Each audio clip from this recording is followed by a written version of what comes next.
Hello दोस्तों, मैं किशन शर्मा स्वागत करता हूं आपका हमारे यूट्यूब चैनल नोटबुक में। तो दोस्तों, आज की क्लास में मैं आप लोगों को वर्क, पावर, एनर्जी के वो सभी टाइप के क्वेश्चन डिस्कस करूंगा जिससे आपके एग्ज़ाम में क्वेश्चन बन सकते हैं। ठीक है, तो पहले मैं आप लोगों को इस टॉपिक को डिस्कस कर लूँगा, उसके बाद मैं अलग अलग टाइप के क्वेश्चन को डिस्कस करूँगा। ठीक है, तो दोस्तों, अगर आप लोग इस चैनल पर नए हैं तो चैनल को सब्सक्राइब करके बेल आइकन को प्रेस कर दीजिए ताकि मेरी इसी तरह की क्लासेस की वीडियोस की नोटिफिकेशन आपको मिलती रहे। और कम से कम एक स्टडी रिलेटेड ग्रुप में ज़रूर शेयर करें। और आप लोग टेलीग्राम ग्रुप को भी ज्वाइन कर लीजिएगा, इसकी लिंक जो है नीचे डिस्क्रिप्शन बॉक्स में है। यहाँ मैं आप लोगों को इंपॉर्टेंट साइंस और जीके की क्वेश्चंस की पीडीएफ शेयर करता रहूँगा। तो चलिए दोस्तों, आगे बढ़ते हैं क्लास में।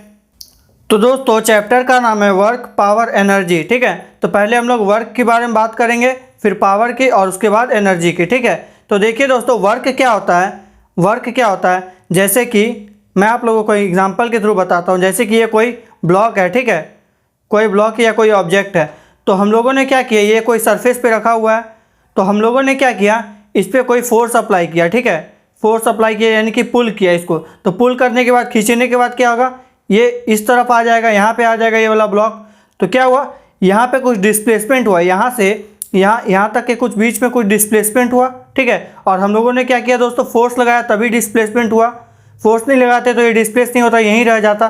तो वर्क क्या होता है दोस्तों, work is equal to force into displacement. ठीक है, work is equal to force into displacement. हम लोग जब भी कोई ऑब्जेक्ट या किसी भी चीज़ में जब हम लोग फोर्स लगाएंगे और उसके कारण जब उसमें कोई डिस्प्लेसमेंट होगा, कुछ चेंजेस आएगा पोजीशन में, तो हम लोग क्या बोलेंगे उसको कि इसमें हम लोगों ने वर्क किया। ठीक है, और दोस्तों एक चीज़ ध्यान दीजिएगा, ये जो वर्क है एफ एस उसमें क्या होता है, जो हम लोगों का ये फोर्स है, फोर्स का डायरेक्शन किधर है, इधर हम लोग पुल कर रहे हैं, इधर हम लोग पुल कर रहे हैं, और जो डिस्प्लेसमेंट है वो भी इधर हो रहा है। ठीक है, दोनों का डायरेक्शन इधर ही है। देखिए दोस्तों, ये जो हम लोग फोर्स लगा रहे हैं इधर लगा रहे हैं, यानी कि पुल कर रहे हैं, खींच रहे हैं, और जो डिस्प्लेसमेंट है वो भी इधर है। ठीक है, तो ये आप लोगों का फोर्स इंटू डिस्प्लेसमेंट हो गया। अब दोस्तों, कई बार मतलब अलग अलग सिचुएशन में ऐसा भी होता है कि जैसे कि हम लोग क्या कर रहे हैं कि इसको इधर से हम लोग फोर्स अप्लाई कर रहे हैं। ठीक है, इधर से हम लोग इसको पुल कर रहे हैं, पुल करने के दौरान क्या हो रहा है, इसका जो डिस्प्लेसमेंट है वो इधर हो रहा है। ठीक है, हम लोग पुल कर रहे हैं इधर, ये डायरेक्शन इधर फोर्स का है, फोर्स का डायरेक्शन जो है वो इधर है, और डिस्प्लेसमेंट का डायरेक्शन इधर है। तो इस कंडीशन में हम लोग का क्या होगा, वर्क बराबर, क्योंकि यहाँ पे एक एंगल बन रहा है। ठीक है, एंगल बन रहा है इन दोनों के बीच, जो फोर्स का डायरेक्शन है और जो डिस्प्लेसमेंट का डायरेक्शन है, उन दोनों के बीच एक एंगल बन रहा है थीटा।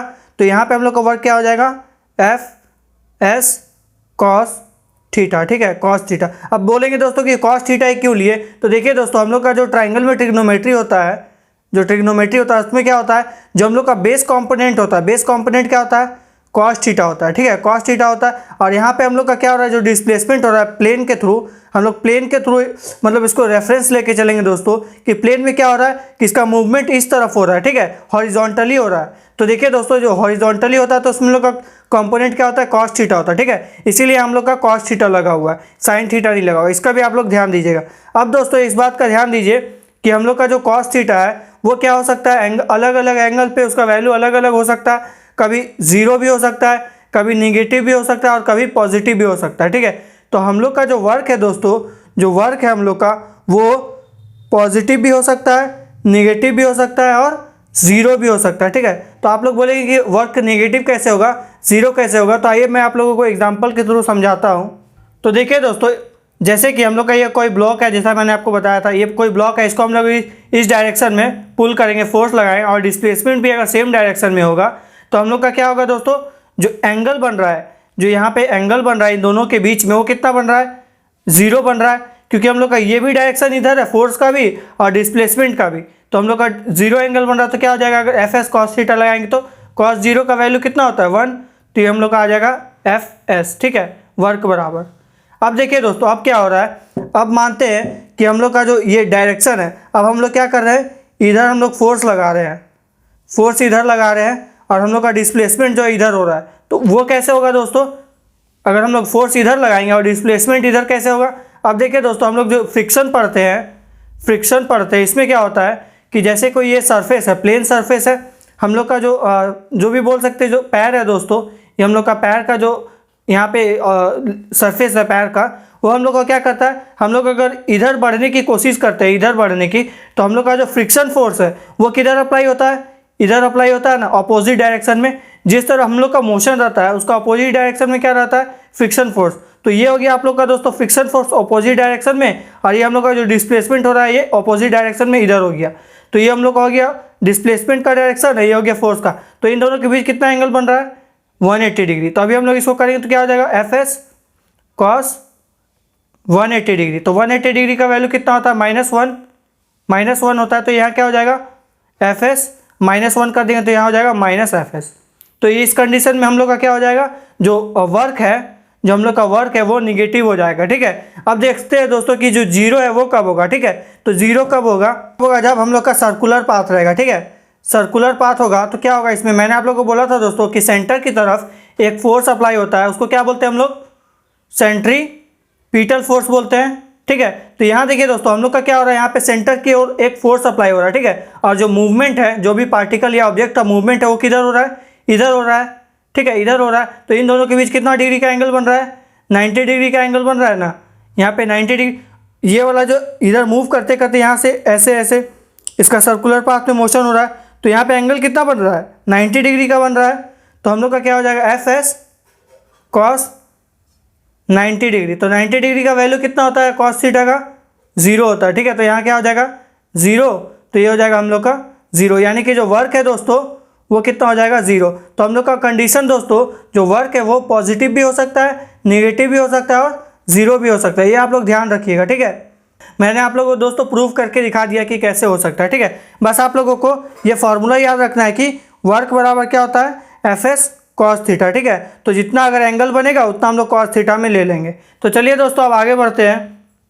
तो दोस्तों अब बात करते हैं हम लोग वर्क की यूनिट के बारे में। ठीक है, तो वर्क का यूनिट क्या होता है, वर्क क्या हुआ हम लोग का, ऐसा यूनिट क्या होगा, फोर्स इंटू डिस्प्लेसमेंट था। तो फोर्स का क्या होता है, न्यूटन, इंटू डिस्प्लेसमेंट का क्या होता है, मीटर। तो हम लोग इसको एनएम बोलते हैं, और या फिर हम लोग इसको एक जूल भी बोलते हैं। ठीक है, एक जो हम लोग का यूनिवर्सल इसका यूनिट है वो क्या होता है, जूल होता है। और दोस्तों इसका एक सीजीएस यूनिट है, तो ये ऐसा यूनिट हो गया। अब एक होता है सीजीएस यूनिट। ठीक है, सीजीएस यूनिट क्या होता है दोस्तों, जैसे कि इसका न्यूटन का क्या होता है हम लोग का, सॉरी फोर्स का क्या होता है हम लोग का सीजीएस यूनिट, डाइन होता है। और मीटर का क्या होता है, सीजीएस यूनिट सेंटीमीटर होता है। ठीक है, तो ये हम लोग का यहाँ पे क्या हो जाएगा, चेंज अर्ग में हो जाएगा। ठीक है, अर्ग में जो, तो यहाँ पे वर्क का हम लोग का सीजीएस यूनिट क्या निकल के आ गया, अर्ग निकल के आ गया। ठीक है, तो दोस्तों अब हम लोग बात करते हैं पावर के बारे में। ठीक है, पावर क्या होता है, तो पावर क्या होता है दोस्तों, the time rate of work done. ठीक है, यानी कि कार्य करने की दर को हम लोग शक्ति यानी कि पावर, पावर को क्या कहते हैं हिंदी में, शक्ति कहते हैं। ठीक है, यानी कि कार्य करने की दर।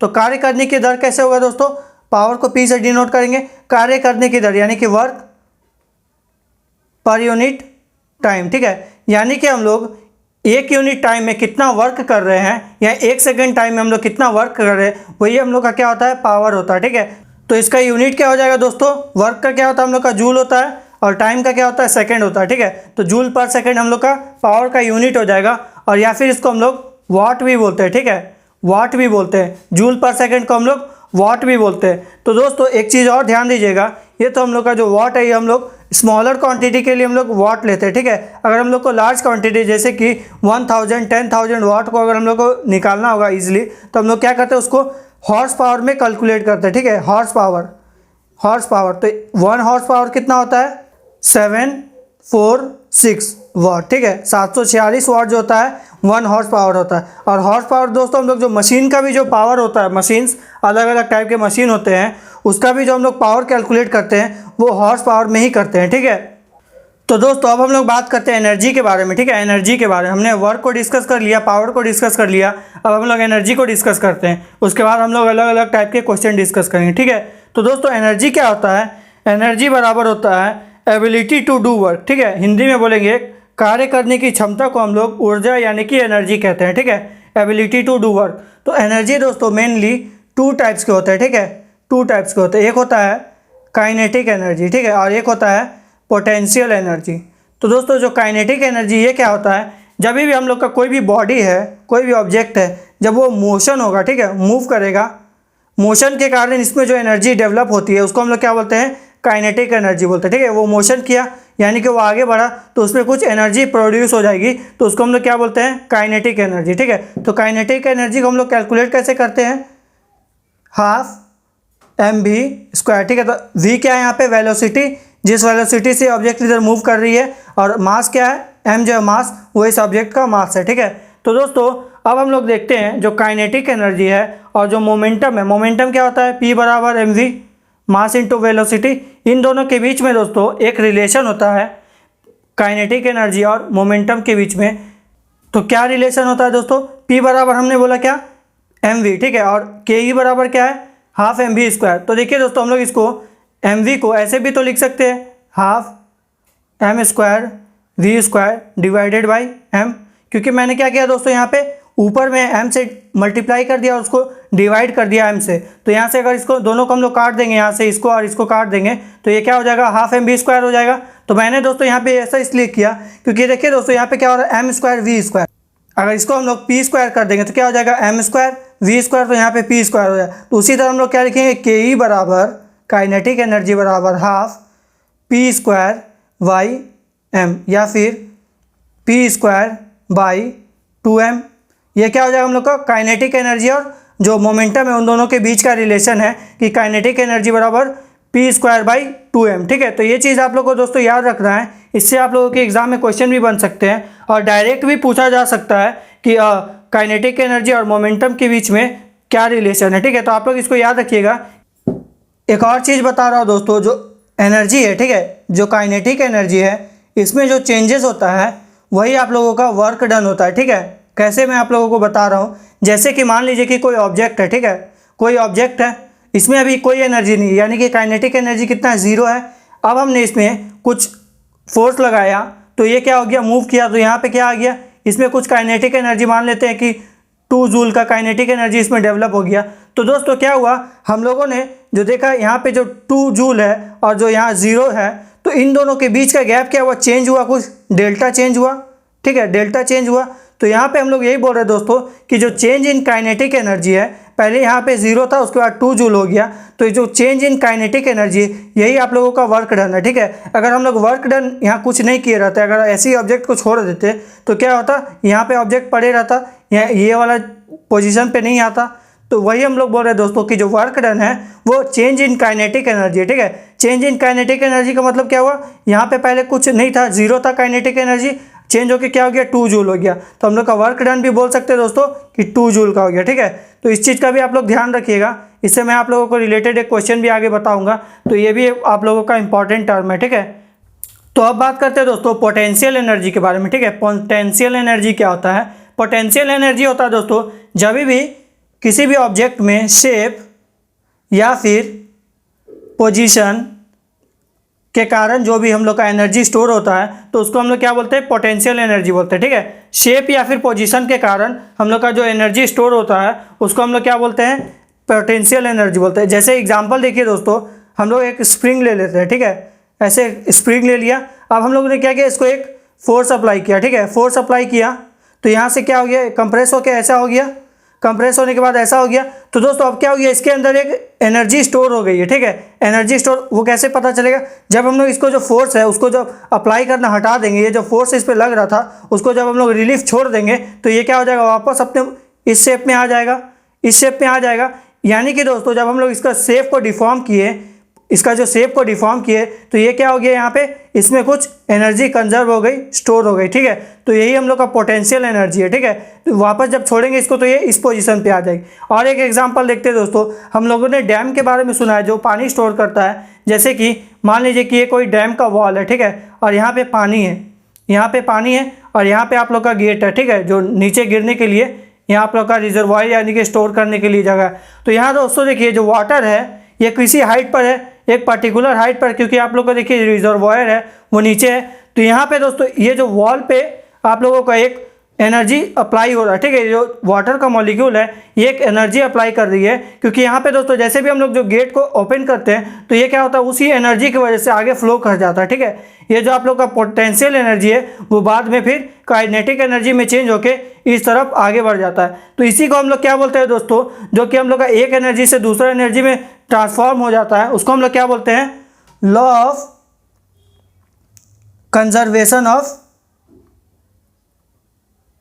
एनर्जी। ठीक है, यही चीज़ आप लोग का दोस्तों होता है कि जब भी हम लोग एनर्जी को one form to another form change करते हैं तो वही आप लोगों का कंजर्वेशन ऑफ एनर्जी होता है। ठीक है, law of conservation of energy. आप लोगों का दोस्तों जो एनर्जी है वो कभी भी प्रोड्यूस नहीं होता है दोस्तों। ठीक है, जो एनर्जी है नेवर बी प्रोड्यूस। ठीक है, ये हमेशा एक फॉर्म से दूसरे फॉर्म पे चेंज होता है। ठीक है, तो आप लोग इसका भी ध्यान रखिएगा कि जो law of conservation of energy है वो क्या कहता है। ठीक है, energy neither be created nor be destroyed. ठीक है, एनर्जी को हम लोग कभी भी जो है ना डिस्ट्रॉय नहीं कर सकते और कभी भी हम लोग क्रिएट नहीं कर सकते। तो यही हम लोग का क्या होता है, law of conservation of energy. तो यहाँ पे भी यही लगता है दोस्तों, ये जो यहाँ पे पोटेंशियल एनर्जी है, जब हम लोग गेट को खोलते हैं, जो डैम का जो गेट है उसको हम लोग जब खोलते हैं तो ये जो पोटेंशियल एनर्जी है वो काइनेटिक एनर्जी में, काइनेटिक एनर्जी कैसे दोस्तों, ये मूव कर रहा है आगे, ये जो वाटर है ये आगे मूव कर रहा है। तो वही मैंने आप लोगों को बोला था दोस्तों, जो वेलोसिटी यानी कि मूव के कारण जो एनर्जी प्रोड्यूस होती है उसको हम लोग क्या बोलते हैं, काइनेटिक एनर्जी। तो यहाँ पे वही हो रहा है दोस्तों, आप लोगों का जो पोटेंशियल एनर्जी है वो काइनेटिक एनर्जी में चेंज हो रहा है। ठीक है, और एक चीज़ होता है दोस्तों ग्रेविटेशनल पोटेंशियल एनर्जी। ठीक है, gravitational potential energy. Gravitational potential energy क्या होता है दोस्तों, जो हम लोग का ग्रेविटी के कारण जो हम लोग का पोटेंशियल एनर्जी डेवलप होता है उसको हम लोग बोलते हैं ग्रेविटेशनल पोटेंशियल एनर्जी। ठीक है, जैसे कि कोई ऑब्जेक्ट है, ठीक है, कोई ब्लॉक है, उसको हम लोग, ये हम लोग का नॉर्मल सरफेस है, यहाँ से हम लोग इसको एच हाइट पर ले गए। ठीक है, एच हाइट पर हम लोग इसको ले गए तो यहाँ पे इसके पास अब कुछ एनर्जी स्टोर हो गया पोटेंशियल एनर्जी के फॉर्म में। ठीक है, जैसे कि अब हम लोग इसको यहाँ से अगर छोड़ेंगे, रिलीव करेंगे तो ये कुछ एनर्जी के कारण नीचे आ जाएगा। तो उसमें क्या होगा दोस्तों, जो पोटेंशियल एनर्जी है वो धीरे धीरे काइनेटिक एनर्जी में चेंज होने लग जाएगा। ठीक है, यहाँ पे मोशन में आ गया तो मोशन में आने का कारण क्या हो गया, काइनेटिक एनर्जी में चेंज हो गया। तो यही दोस्तों, जो हम लोग कभी भी जो कोई भी ऑब्जेक्ट उसको स्पेसिफिक हाइट के ऊपर लेके जाते हैं उसमें जो एनर्जी स्टोर हो जाता है तो उसको हम लोग क्या बोलते हैं, ग्रेविटेशनल एनर्जी। ठीक है, यहाँ के हम लोग को यहाँ क्या किया दोस्तों, एक वर्क डन किए तभी हम लोग का ऑब्जेक्ट जो है ऊपर गया। ठीक है, तो कोई भी वर्क डन के कारण ही कोई ऑब्जेक्ट अगर किसी हाइट पर, निश्चित हाइट पर जाता है तो उसमें एक एनर्जी स्टोर हो जाता है जिसको हम लोग ग्रेविटेशनल पोटेंशियल एनर्जी बोलते हैं। ठीक है, तो इसको हम लोग कैलकुलेट कैसे करते हैं, इसको भी हम लोग कैलकुलेट करते हैं। तो ग्रेविटेशनल पोटेंशियल एनर्जी का फॉर्मूला होता है U बराबर mgh। तो m क्या है यहाँ पे, मास है इस ऑब्जेक्ट का। ठीक है, मास है इस ऑब्जेक्ट का। g क्या है, ग्रेविटेशनल एक्सेलरेशन जो इसको नीचे की तरफ अट्रैक्ट कर रहा है, और h क्या है, जिस हाइट पे हम लोग इसको ले गए हैं। ठीक है, तो ये भी चीज़ आप लोग याद रखिएगा कि ग्रेविटेशनल पोटेंशियल एनर्जी का फॉर्मूला क्या होता है, mgh होता है। ठीक है, तो दोस्तों अब हम लोग थोड़ा जो अलग अलग सोर्सेस ऑफ एनर्जी है उसके बारे में बात कर लेते हैं। ठीक है, क्योंकि इससे भी आप लोगों के एग्जाम में क्वेश्चन बन सकते हैं, एक दो क्वेश्चन, कि जो सोर्सेस ऑफ एनर्जी है जैसे कि सोलर एनर्जी, कोल एनर्जी, ये सब क्या होता है। ठीक है, तो दोस्तों सोलर सोर्सेस ऑफ एनर्जी क्या होता है, एनी सिस्टम या एनी बॉडी जिससे कि हम लोग को एनर्जी प्रोवाइड होती है। प्रोवाइड होने का क्या मतलब है दोस्तों, प्रोड्यूस नहीं हो रही है, प्रोवाइड हो रही है। जैसे कि हम लोग बोलते हैं दोस्तों जो सोलर एनर्जी, तो सोलर एनर्जी क्या होता है, सोलर एनर्जी क्या होता है दोस्तों, जैसे कि जो हम लोग के सन के थ्रू हम लोग को क्या आ रहा है, लाइट एनर्जी आ रहा है, लाइट एनर्जी आ रहा है, उसको हम लोग स्टोर कर लेने के बाद किस में चेंज कर देते हैं, इलेक्ट्रिकल एनर्जी में चेंज कर देते हैं। तो यहाँ पे क्या हुआ दोस्तों, ये जो फॉर्म था एनर्जी का उसको हम लोग चेंज कर दिए इस फॉर्म में। तो यहाँ पे भी देखिए दोस्तों, जो एनर्जी है वो एक से दूसरे फॉर्म में चेंज ही हो रहा है, प्रोड्यूस नहीं हो रहा। तो आप लोग इसको कंफ्यूज मत होइएगा कि जो सोर्सेस ऑफ एनर्जी है उसमें भी बस आप लोगों को एनर्जी एक फॉर्म से दूसरे फॉर्म में चेंज होता है। ठीक है, तो आप लोगों का जो सोलर एनर्जी है ये एक होता है, उसके बाद जो कोल है, एलपीजी है, ये सब आप लोगों का फ्यूल्स है। ठीक है, फ्यूल्स यानी कि ईंधन है। तो ये सब चीज़ भी दोस्तों आप लोग का सोर्सेस ऑफ एनर्जी है। ठीक है, जैसे कि हम लोग कोल को बर्न करते हैं या एलपीजी को बर्न करते हैं तो इसके थ्रू क्या होता है, एक हीट एनर्जी प्रोड्यूस होती है, एक हीट एनर्जी प्रोड्यूस होती है। ठीक है, तो ये चीज़ आप लोग ध्यान दीजिएगा। तो दोस्तों हम लोग जो सोर्सेस ऑफ एनर्जी है उसको मेनली 2 पार्ट्स में डिवाइड करते हैं। ठीक है, एक होता है रिन्यूएबल सोर्स ऑफ एनर्जी। ठीक है, तो इसमें क्या होता है दोस्तों, जैसे कि आप लोगों का एग्जांपल है सोलर एनर्जी, ठीक है, विंड एनर्जी, ये सब चीज़ें, ये सब जो एनर्जी है दोस्तों ये कभी भी ख़त्म नहीं हो सकते। ठीक है, तो वैसे एनर्जी जिसको हम लोग कभी भी ख़त्म नहीं कर सकते, वो अपने खुद से सेल्फली मतलब कि प्रोड्यूस होता है, उसको हम लोग क्या बोलते हैं, रिन्यूएबल सोर्स ऑफ एनर्जी बोलते हैं। ठीक है, रिन्यूएबल सोर्स ऑफ एनर्जी बोलते हैं, जैसे कि सोलर एनर्जी दोस्तों। तो सोलर एनर्जी कहाँ से प्रोड्यूस हो रहा है? सन से, सनलाइट से। तो सनलाइट दोस्तों कभी भी खत्म नहीं होगा, जो सन का जो लाइट आता है अर्थ पे वो कभी भी खत्म नहीं होगा। विंड है दोस्तों, विंड भी आप लोगों का जो एयर जो मतलब कि फ्लो करता है, विंड जो फ्लो करता है एटमॉस्फेयर में, वो भी कभी खत्म नहीं होगा। तो ये सब जो एग्जांपल है दोस्तों रिन्यूएबल सोर्स ऑफ एनर्जी है, ठीक है। और एक होता है दोस्तों नॉन रिन्यूएबल, ठीक है, एक होता है non renewable source of energy. तो इसमें क्या होता है दोस्तों, जैसे कि आप लोग का कोल है, पेट्रोलियम है, ये सब जो सोर्सेस है दोस्तों, ये आप लोग का एक निश्चित टाइम के आने के बाद ये खत्म हो जाएगा, ठीक है। जैसे कि अभी हम लोग इसको यूज़ कर रहे हैं कोल को या पेट्रोलियम को, तो आज से 80 साल 100 साल 120 साल के बाद ये एक निश्चित है, तो ये खत्म हो जाएगा आप लोग का, ठीक है। ये आप लोगों का खत्म हो जाएगा। तो ये आप लोगों का क्या हो गया? Non renewable. और इसको दोस्तों जब दोबारा प्रोड्यूस होना है तो दोबारा प्रोड्यूस होने में भी हज़ारों साल लग जाएंगे दोस्तों, हज़ारों 2000 पता नहीं कितना टाइम लगेगा इसको दोबारा से प्रोड्यूस होने में, ठीक है। तो इसीलिए दोस्तों ये हम लोग का नॉन रिन्यूएबल है, यानी कि इसको हम लोग दोबारा से जनरेट तो कर सकते हैं, लेकिन उसके लिए बहुत सारी कंडीशंस आएगी और बहुत टाइम भी लगेगा। तो ये दोस्तों आप लोगों का डिफरेंट जो है, दोनों का बीच का जो डिफरेंस है वो मैंने आप लोगों का बता दिया, ठीक है। तो अब बात करते हैं दोस्तों जो फीचर्स है आइडियल और गुड फ्यूल के, ठीक है। जो अच्छा और गुड फ्यूल होता है, फीचर्स ऑफ आइडियल फ्यूल, ठीक है। आइडियल यानी कि अच्छा, कोई भी अगर कोई फ्यूल है दोस्तों, कोई भी ईंधन है, तो उसको हम लोग बोल सकते हैं कि वो अच्छा है या ख़राब है। इससे भी आप लोग को क्वेश्चन बनता है। तो इसमें क्या होगा दोस्तों, पहला कंडीशन है हाई कैलोरीफिक वैल्यू, ठीक है। तो कैलोरीफिक वैल्यू क्या होता है दोस्तों?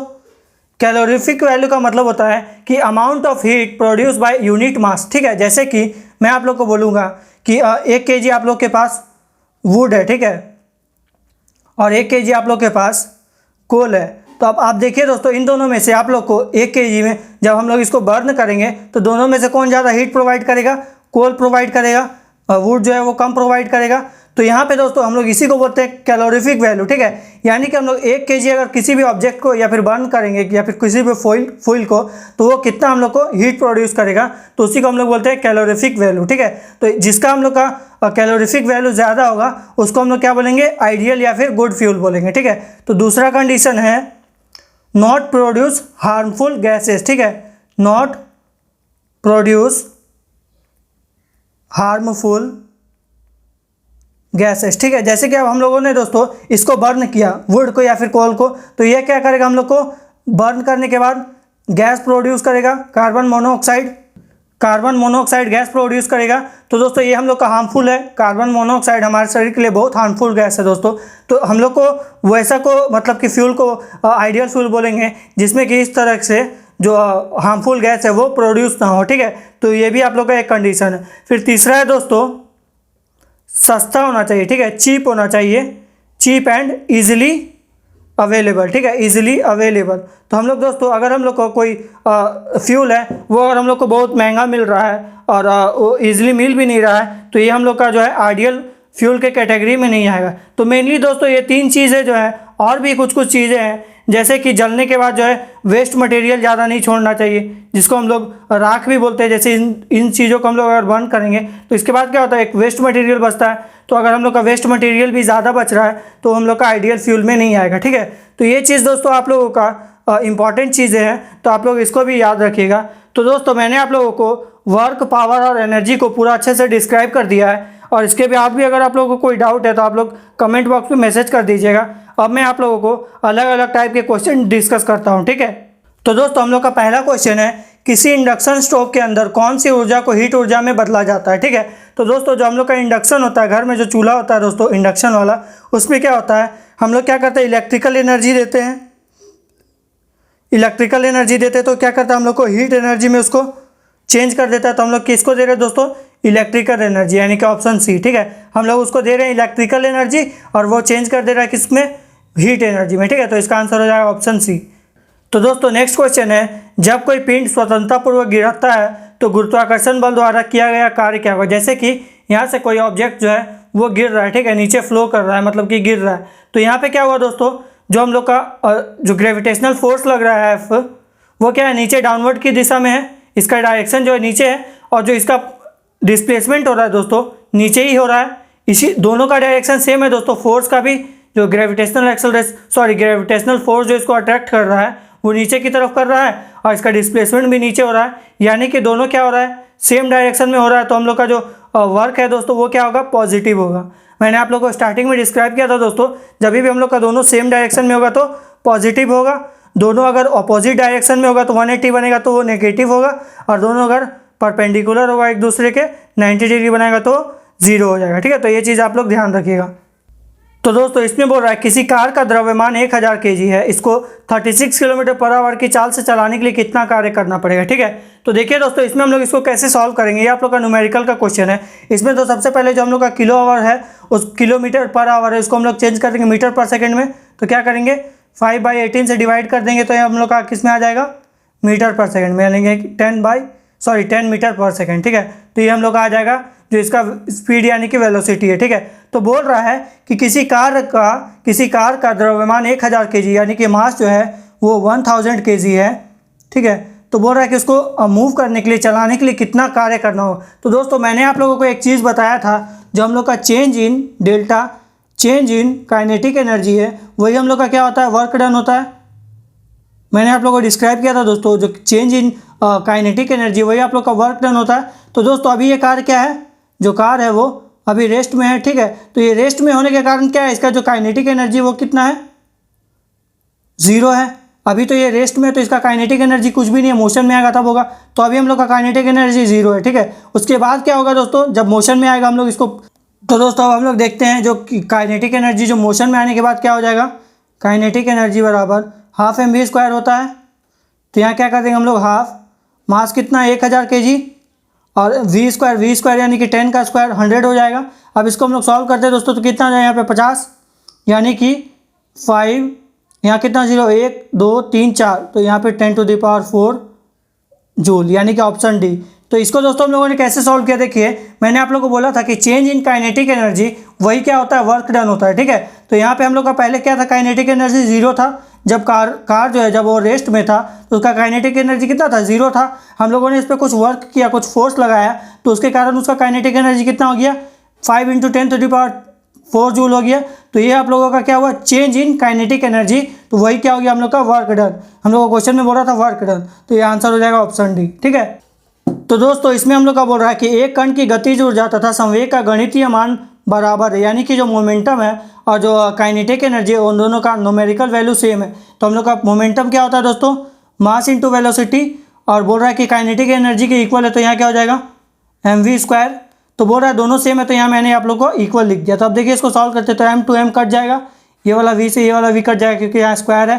तो v कितना आ गया आप लोग का, 2 मीटर पर सेकेंड। ठीक है, तो यही आप लोग का पूछ रहा था, तो ऑप्शन बी हो जाएगा। ठीक है, बस आप लोग को जैसे बोल रहा है कि इक्वल है दोनों, और मोमेंटम और काइनेटिक एनर्जी, तो यहाँ मैंने दोनों को इक्वल कर दिया और सॉल्व किया, तो v कितना आ गया, 2 मीटर पर सेकेंड।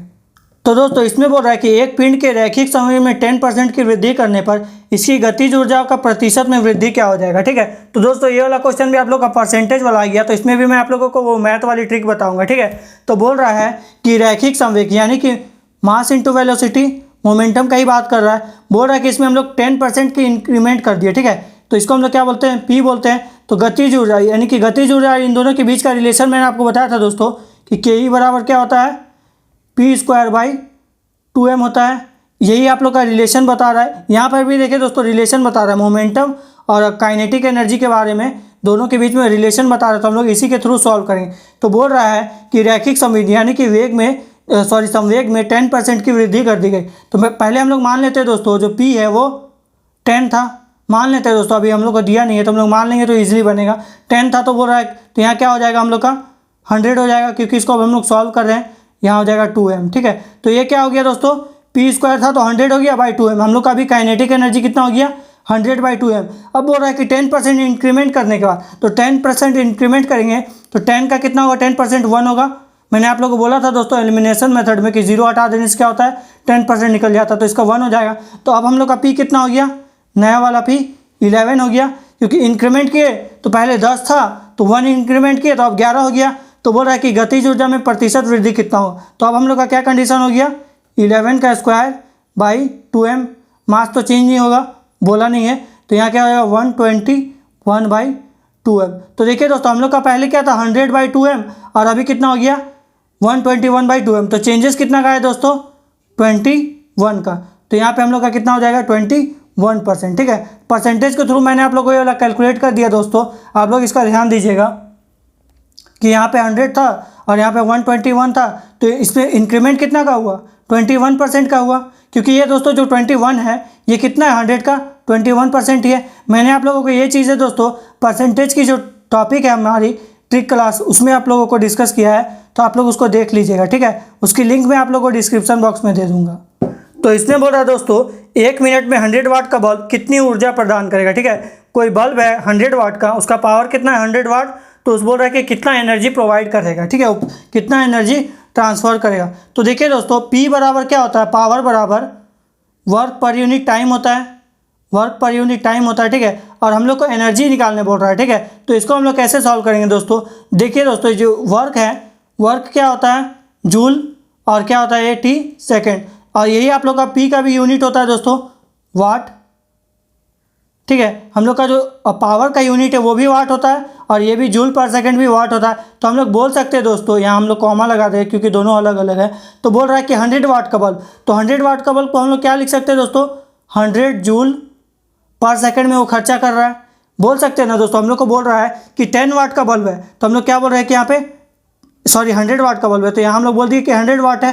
तो 100 वाट को हम लोग क्या लिख सकते हैं, वाट को हम लोग क्या लिख सकते हैं जूल पर सेकंड, क्योंकि इसका यूनिट जो है जूल पर सेकंड भी होता है। तो हम लोग इसको क्या लिख सकते हैं कि 100 जूल बाई सेकंड पर सेकंड। ठीक है, तो यहाँ हम लोग का क्या हो गया 1 सेकंड में हम लोग 100 जूल खर्च कर रहे हैं या फिर ट्रांसफ़र कर रहे हैं। तो बोल रहा है कि 1 मिनट में, तो 1 मिनट में कितना करेंगे 60 सेकंड में हम लोग कितना करेंगे 100 × 60। ठीक है, तो ये हो जाएगा हम लोग का 6000 जूल। तो आंसर हो जाएगा डी नंबर। ठीक है, आप लोग को बस दिया हुआ था कि पावर दिया हुआ है 100, बल्ब का जो पावर दिया है तो उसको हम लोग जूल पर सेकंड में भी तो लिख सकते हैं, क्योंकि वाट का यूनिट जूल पर सेकंड भी होता है। तो यहाँ से आ जाएगा 100 और 60 सेकंड के लिए हम लोग 60 से मल्टीप्लाई कर देंगे। ठीक है, तो दोस्तों इसमें बोल रहा है कि 20 वाट की दर से 520 जूल कार्य करने में कितना समय लगेगा। ठीक है, तो यहाँ दोस्तों आप लोग को बस ईजी है, आप लोग को टाइम पूछ रहा है। तो क्या होता है P बराबर क्या होता है वर्क पर यूनिट टाइम होता है। अब हम लोग को टाइम निकालना बोलेगा तो क्या हो जाएगा वर्क पर यूनिट पावर हो जाएगा। तो वर्क कितना है हम लोग का 520 जूल है, यहाँ पे दिया हुआ है कार्य वर्क, और अब पावर कितना है 20। तो इसको सॉल्व करेंगे तो कितना आ जाएगा 26। ये हम लोग का सेकंड आ जाएगा क्योंकि यहाँ टाइम पूछ रहा था, तो आ जाएगा ऑप्शन डी। ठीक है, बस आप लोग को दिया हुआ था यहाँ पे वर्क दिया हुआ था कार्य, तो W और P कर दिया क्योंकि पावर दिया हुआ था। ठीक है, तो दोस्तों इसमें बोल रहा है कार्य का मात्रक जूल है। ठीक है, कार्य का मात्रक हम लोग का जूल है, अन्य राशि जिसका मात्रक भी जूल होगा। तो दोस्तों शक्ति का क्या होता है, मतलब पावर का क्या होता है वाट होता है, या फिर जूल पर सेकंड भी होता है। वेग का क्या होता है मीटर पर सेकंड होता है। फोर्स का क्या होता है न्यूटन होता है। ऊर्जा का भी दोस्तों आप लोग का जो यूनिट है वो भी क्या होता है जूल होता है। मैंने आप लोग को बताया था कि जो एनर्जी है काइनेटिक एनर्जी या पोटेंशियल एनर्जी, वो लोग का भी यूनिट क्या होता है जूल होता है। तो हम लोग का राइट आंसर क्या हो जाएगा ऑप्शन सी ऊर्जा यानी कि एनर्जी। ठीक है दोस्तों, इसमें बोल रहा है एक मोटर बाइक इंजन 30 मीटर पर सेकंड के नियम वेग की बनाए रखने के लिए 90,000 वाट शक्ति प्रदान करता है, तो कार्यरत बल क्या होगा। ठीक है, यानी कि कोई बाइक है, ठीक है, वो 30 मीटर पर सेकंड की अपना स्पीड बनाए रखता है और उसका जो इंजन है वो 90,000 वाट का है। ठीक है, तो बोल रहा है कि उसको इंजन को कितना फोर्स अप्लाई करना होगा। ठीक है, तो इसको हम लोग कैसे सॉल्व करेंगे। तो हम लोग को पहले कितना दिया हुआ वेलोसिटी 30 मीटर पर सेकंड दिया हुआ है, और हम लोग को पावर कितना दिया हुआ है 90,000 वाट दिया हुआ है। ठीक है, 90,000, तो ये हम लोग का वाट दिया हुआ है। तो दोस्तों अब देखिए हम लोग इसको सॉल्व कैसे करेंगे। तो दोस्तों पावर क्या होता है वर्क पर यूनिट टाइम होता है। ठीक है, और वर्क को हम लोग फर्दर सॉल्व करेंगे तो क्या होता है एफ एस होता है। ठीक है, फोर्स इंटू डिस्प्लेसमेंट होता है। वर्क क्या होता है फोर्स इंटू डिस्प्लेसमेंट। इसमें आप लोग को दोस्तों वही जो डिफरेंट टाइप के फॉर्मूला के बीच में जो रिलेशन है उसी के द्वारा इसको सॉल्व करना होगा। ठीक है, बस आप लोग को थोड़ा सा माइंड लगाना होगा कि कौन सा फॉर्मूला कहाँ अप्लाई करें। तो यहाँ पे क्या हो जाएगा डिवाइडेड बाई टी, क्योंकि यहाँ पे क्या था वर्क के लिए हम लोग एफ एस लिख दिए और टी के लिए यहाँ देखिए दोस्तों जो एस है डिस्प्लेसमेंट बाई टाइम क्या होता है आप लोग का वेलोसिटी होता है। वेलोसिटी होता है और यहाँ पे वेलोसिटी कितना दिया हुआ है 30 दिया हुआ है। ठीक है, तो यहाँ आप लोग को बस यही ध्यान देना है कि जो डिस्प्लेसमेंट है एस और टाइम इन दोनों के बीच में क्या बनता है रिलेशन वेलोसिटी का। तो यहाँ पे हम लोग को बोल रहा था कि पी दिया हुआ है, तो यहाँ पे हम लोग इसको कैसे सॉल्व करेंगे। देखिए एफ हो जाएगा यहाँ पे, और 30 हो जाएगा यहाँ पे। जो डिस्प्लेसमेंट है दोस्तों, सॉरी वेलोसिटी जो है वो 30 निकल के आ गया, क्योंकि यहाँ पे दिया हुआ था 30 है। तो यहाँ पे हम लोग क्या कर देंगे 30, और पावर कितना दिया हुआ है 90,000।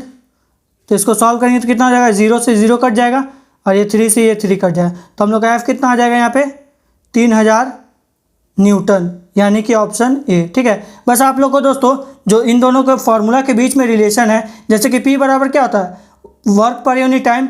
ठीक है, वर्क, तो वर्क का क्या होता है F S, force into displacement. T के लिए यहाँ टी लिख दिए। अब क्या होता है, जो डिस्प्लेसमेंट बाय टाइम क्या होता है, वेलोसिटी होता है। तो वेलोसिटी यहाँ पे दिया हुआ 30, तो यहाँ मैंने आप लोगों को 30 पुट करके और निकाल दिया। यहाँ पे फोर्स कितना निकल के आ गया 3000 न्यूटन। ठीक है, 3000 न्यूटन, यानी कि ऑप्शन ए। तो दोस्तों आज की क्लास में मैंने आप लोगों को वर्क पावर एनर्जी के वो सभी टाइप के क्वेश्चंस और वो सभी टाइप के टॉपिक डिस्कस कर लिए जिससे आपके एग्जाम में क्वेश्चन बन सकते हैं। ठीक है, तो अभी मैं आप लोगों को कुछ क्वेश्चन प्रैक्टिस करने के लिए दे रहा हूं। आप लोग इसको सॉल्व करके आंसर कमेंट बॉक्स में मैसेज कर दीजिएगा। ठीक है, और दोस्तों आप लोग भी घर में अपने पास जो साइंस की बुक है उससे भी इस चैप्टर को एक बार पढ़ लीजिएगा, ताकि आपको और अच्छे से बेटर अंडरस्टैंडिंग हो जाए। ठीक है, और दोस्तों अगर आप लोगों को मेरी क्लासेस पसंद आती है तो मेरे चैनल को सब्सक्राइब करके बेल आइकन को प्रेस कर दीजिए, ताकि मैं जो भी क्लासेस की वीडियोस अपलोड करूं तो उसकी नोटिफिकेशन आपको मिलती रहे। ठीक है, और कम से कम एक स्टडी रिलेटेड ग्रुप में ज़रूर शेयर करें। और आप लोग को फिर बोल रहा हूँ कि आप लोग टेलीग्राम ग्रुप को ज्वाइन कर लीजिएगा। इसकी लिंक जो है वो नीचे डिस्क्रिप्शन बॉक्स में है।